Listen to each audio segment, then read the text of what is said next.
श्री कृष्ण कहते हैं, मेरी ये कहानी आपका सारा दर्द दूर कर देगी। महाभारत समय की बात है। एक बार कृष्ण और बलराम किसी जंगल से गुजर रहे थे। चलते चलते काफी समय बीत गया और अब सूरज भी लगभग डूबने वाला था। अंधेरे में आगे बढ़ना संभव नहीं था, इसलिए कृष्ण बोले, बलराम हम ऐसा करते हैं कि अब सुबह होने तक यहीं रुक जाते हैं। सुबह होते ही हम यहाँ से निकल चलेंगे। बलराम बोले, पर इस घने जंगल में हमें खतरा हो सकता है। यहाँ सोना उचित नहीं होगा।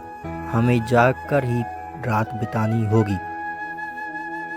अच्छा, हम ऐसा करते हैं कि पहले मैं सोता हूँ और तब तक तुम पहरा देते रहो, और फिर जैसे ही तुम्हें नींद आए तुम मुझे जगा देना, तब मैं पहरा दूंगा और तुम सो जाना। कृष्ण ने सुझाव दिया। बलराम तैयार हो गए। कुछ ही पलों में कृष्ण गहरी नींद में चले गए और तभी बलराम को एक भयानक आकृति उनकी ओर आती दिखी। वो कोई राक्षस था।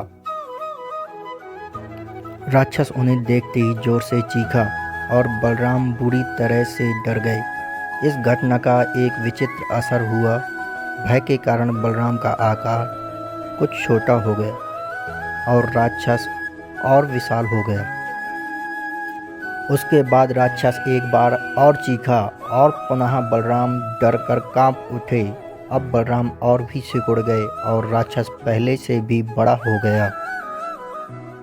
राक्षस धीरे धीरे बलराम की ओर बढ़ने लगा। बलराम पहले से ही भयभीत थे और उस विशालकाय राक्षस को अपनी ओर आता देख जोर से चीख पड़े, कृष्णा! और चीखते ही वहीं मूर्छित होकर गिर पड़े। बलराम की आवाज़ सुनकर कृष्ण उठे। बलराम को वहां देख उन्होंने सोचा कि बलराम पहरा देते देते थक गए और सोने से पहले उन्हें आवाज़ दे दी। अब कृष्ण पहरा देने लगे। कुछ देर बाद वही राक्षस उनके सामने आया और जोर से चीखा। कृष्ण जरा भी घबराए नहीं और बोले, बताओ तुम इस तरह क्यों चीख रहे हो? क्या चाहिए तुम्हें? इस बार भी कुछ विचित्र घटा। कृष्ण के साहस के कारण उनका आकार कुछ बड़ा हो गया और राक्षस का आकार कुछ घट गया।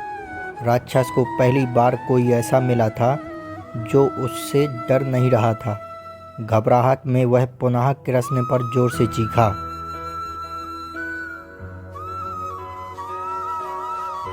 इस बार भी कृष्ण नहीं डरे और उनका आकार और भी बड़ा हो गया, जबकि राक्षस पहले से भी छोटा हो गया।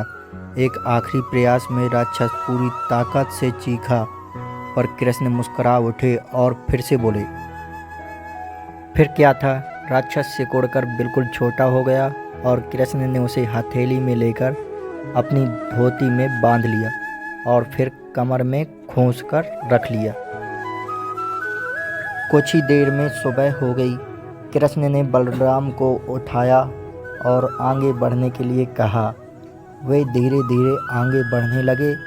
तभी बलराम उत्तेजित होते हुए बोले, पता है कल रात में क्या हुआ? एक भयानक राक्षस हमें मारने आया था। रुको रुको, बलराम को बीच में ही टोकते हुए कृष्ण ने अपनी धोती में बंधा राक्षस निकाला और बलराम को दिखाते हुए बोले, कहीं तुम इसकी बात तो नहीं कर रहे हो? हाँ, ये वही है, पर कल जब मैंने इसे देखा था तो ये बहुत बड़ा था। ये इतना छोटा कैसे हो गया? बलराम आश्चर्यचकित होते हुए बोले।